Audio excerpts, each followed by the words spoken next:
अच्छा जी, तो आइए इसमें जरा गहराई से उतरते हैं। आज हम फौजी फर्टिलाइजर कंपनी यानी एफएफसी की 2025 की सालाना रिपोर्ट पर बात कर रहे हैं। इसका जो अनवान है ना, मरबूत तरक्की, कद्र की नई सरहदें, ये असल में पूरी कहानी बता देता है। मतलब ये एक ऐसी कंपनी की कहानी है जो सिर्फ अपने बुनियादी काम को नहीं बढ़ा रही, बल्कि बिल्कुल नए शोबों में जाकर एक दूसरे से जुड़े हुए निजाम के जरिए आगे बढ़ रही है। ये अपनी जड़ों से निकलकर नई बुलंदियों को छूने वाली बात है। अब देखें, इस तस्वीर की सबसे दिलचस्प बात यह है कि ये एक तस्वीर में पूरी कहानी समेट लेती है। ये जो हाथ में एक डिजिटल पौधा है, ये एफएफसी की बुनियाद को जाहिर करता है, यानी ज़राअत। लेकिन इससे जो शाखें और निशानियां निकल रही हैं, वो उसके फैलाव को दिखाती हैं, इंडस्ट्री से लेकर माशरे की भलाई तक। तो ये तस्वीर खुद एक कहानी है कि कैसे एक बुनियादी कारोबार एक बहुत बड़े और मुतनव्वे इदारे में तब्दील हुआ। तो चलें शुरू करते हैं पहले हिस्से से। यहाँ हम ये देखेंगे कि एफएफसी ने अपने आगाज से ही पाकिस्तान की मुआशरत में कितना अहम किरदार अदा किया है। ये सिर्फ एक कंपनी की कहानी नहीं, बल्कि मुल्क की तरक्की की कहानी भी है। एफएफसी का सफर शुरू हुआ था 1978 में, जब इसकी पैदावारी सलाहियत सिर्फ 5,70,000 टन यूरिया थी। फिर 1991 तक ये कंपनी स्टॉक मार्केट में आ चुकी थी और आज यानी 2025 में ये 4 प्लांट्स पर 30 लाख टन से ज्यादा यूरिया बना रही है और पाकिस्तान की सबसे बड़ी यूरिया बनाने वाली कंपनी है। ये सिर्फ इजाफा नहीं है, ये तो एक जबरदस्त छलांग है। तो असल बात यह है, अपनी बुनियाद में एफएससी एक खाद बनाने वाली कंपनी है, यही इसकी पहचान है। लेकिन जैसा कि हम आगे देखेंगे, ये कहानी का सिर्फ एक छोटा सा हिस्सा है। इसका असर खेतों से कहीं कहीं आगे तक जाता है। अब बात करते हैं सोना ब्रांड की। ये वो नाम है जिसने इस कंपनी की साख बनाई और इसे मार्केट का लीडर बना दिया। ये सिर्फ एक प्रोडक्ट नहीं, बल्कि पाकिस्तान के लाखों किसानों के लिए भरोसे और एतमाद की एक अलामत है। ये रही सोना प्रोडक्ट लाइन, जो मुल्क भर के किसानों के लिए एक जानी पहचानी शक्ल है। इन्हीं बोरियों ने फसलों को हरा भरा किया है और मुल्क की ग़िज़ाई ज़रूरियात पूरी करने में मदद दी है। ये इस बात का पक्का सबूत है कि एफएफसी का ज़राअत पर कितना गहरा और बराए रास्त असर है। अच्छा, तो इन दो प्रोडक्ट्स में फ़र्क क्या है? बहुत आसान है। सोना यूरिया में 46% नाइट्रोजन है, जो पौधों को हरा भरा रखती है और उनकी बढ़ोतरी के लिए ज़रूरी है। दूसरी तरफ सोना डीएपी में 46% फॉस्फोरस और 18% नाइट्रोजन है, जो पौधों की जड़ों को मजबूत करती है और बेहतर फल और अनाज पैदा करने में मदद देती है। यानी दोनों का अपना अपना खास काम है। और ये बात वाकई कमाल की है कि एफएफसी का काम सिर्फ खाद बनाने तक ही महदूद नहीं है।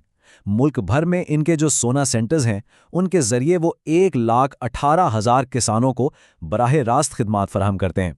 ये सिर्फ प्रोडक्ट बेचने वाली बात नहीं, ये तो किसानों के साथ एक पार्टनरशिप है। यहां से कहानी एक बहुत ही दिलचस्प मोड़ लेती है। ये वो हिस्सा है जहां एफएफसी अपनी असल पहचान से भी आगे निकलकर बिल्कुल नए मैदानों में कदम रखती है। ये खेतों से विंड फार्म्स तक का एक हैरानकुन सफर है। रिपोर्ट का ये जुमला असल में उनकी हिकमत अमली की मंतिक को समझाता है। मतलब ये कि ये सब कुछ ऐसे ही नहीं हो गया, इसके पीछे एक पूरा प्लान था, एक ऐसा मंसूबा जिसका मकसद तवील मुद्दत के लिए कदर पैदा करना था। और यहां आकर अंदाजा होता है कि एफएफसी का काम कितना वसी है। खाद के अलावा वो काबिल तजदीद तवानाई में है, जहां उनके विंड पावर प्लांट्स 149.5 मेगावाट बिजली बना रहे हैं। वो कोयले से भी बिजली पैदा करते हैं। फूड बिजनेस में ओपा और नूरपुर जैसे ब्रांड्स चलाते हैं। और तो और अस्करी बैंक और फौजी सीमेंट में भी उनकी बड़ी सरमाएकारी है। ये एक हकीकी सनती ग्रुप है। ये दो तस्वीरें पूरी कहानी को एक साथ दिखा देती हैं। एक तरफ सरसब्ज और शादाब खेत हैं जो कंपनी की जरी जड़ों के निशानदेही करते हैं, और दूसरी तरफ एक बड़ा सनती पावर प्लांट जो उनके नए तवानाई के असासों की अलामत है। एफएफसी असल में इन दोनों जहानों को आपस में जोड़ता है। तो सवाल ये पैदा होता है कि ये जो इतने अलग अलग कारोबार हैं, ये एक साथ कैसे काम करते हैं। इस सेक्शन में हम इस फलसफे को समझने की कोशिश करेंगे जो इन तमाम शोबों को एक धागे में पिरोता है। एफएफसी मरबूत रिपोर्टिंग का तसव्वुर इस्तेमाल करती है। अगर आसान अल्फाज में कहें तो इसका मतलब यह है कि वो अपनी कारकर्दगी को सिर्फ पैसे या मुनाफे से नहीं नापते, बल्कि वो ये भी देखते हैं कि वो अपने लोगों, माहौल और समाजी ताल्लुकात जैसे वसाइल को कैसे इस्तेमाल कर रहे हैं। ये एक बहुत जामा सोच है। ये 6 सरमाए इनके बिजनेस मॉडल की बुनियाद हैं।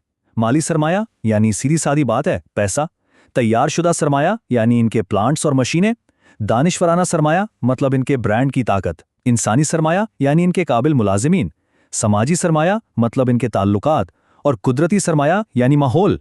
एफएफसी इन तमाम 6 चीजों को मिलाकर कदर पैदा करती है। चलें अब देखते हैं कि सारी हिकमत अमली का नतीजा क्या निकला, क्योंकि दिन के आखिर में नंबर्स ही असल कहानी बताते हैं। सबसे पहले जरा इस नंबर पर गौर करें, 432.4 अरब रुपए। ये एफएफसी का आज तक का सबसे ज्यादा टर्नओवर है। ये सिर्फ एक रिकॉर्ड नहीं है, बल्कि ये इस मरबूत तरक्की की हिकमत अमली का सीधा नतीजा है जिसकी हम बात कर रहे हैं। ये उनकी गैर मामूली तरक्की की रफ्तार को जाहिर करता है। अपने असल काम यानी फर्टिलाइजर में एफएफसी का दबदबा साफ नजर आता है। यूरिया की मार्केट का 43% और डीएपी मार्केट का 62% हिस्सा उनके कंट्रोल में है। ये मार्केट लीडरशिप की एक बहुत वाज़ेह तस्वीर है। और इसका असर सिर्फ कंपनी की अपनी कमाई तक महदूद नहीं, बल्कि पाकिस्तान की मईशत के लिए भी बहुत अहम है। एफएफसी ने मुल्क में पैदावार करके 1.3 अरब डॉलर की दरामदात को बचाया है। इसका मतलब यह है कि मुल्क का कीमती ज़र मुबादला बाहर जाने से बच गया, जो कौमी खुद-ए-नसारी की तरफ एक बहुत बड़ा कदम है। और आखिर में कौमी सतह पर इनका किरदार देखें। एफएफसी ने कौमी खजाने में 111.6 अरब रुपए जमा कराए। ये टैक्स और लीवीज की शक्ल में एक बहुत बड़ी रकम है जो बराह रास्त मुल्क की तरक्की में इस्तेमाल होती है, और ये दिखाती है कि कंपनी मुल्क की मईशत में कितना बड़ा हिस्सा डाल रही है। तो हमने देखा कि एफएफसी ने खाद से अपना सफ़र शुरू किया और तवानाई, खुराक और फाइनेंस तक पहुंच गए। ये सब कुछ हमें एक बहुत अहम सवाल पर लाकर खड़ा कर देता है। एक ऐसी कंपनी के लिए जो पहले ही इतनी फैल चुकी हो, तरक्की की अगली मंजिल, अगली सरहद क्या हो सकती है? ये एक ऐसा सवाल है जो मुस्तकबिल के बारे में सोचने पर मजबूर करता है।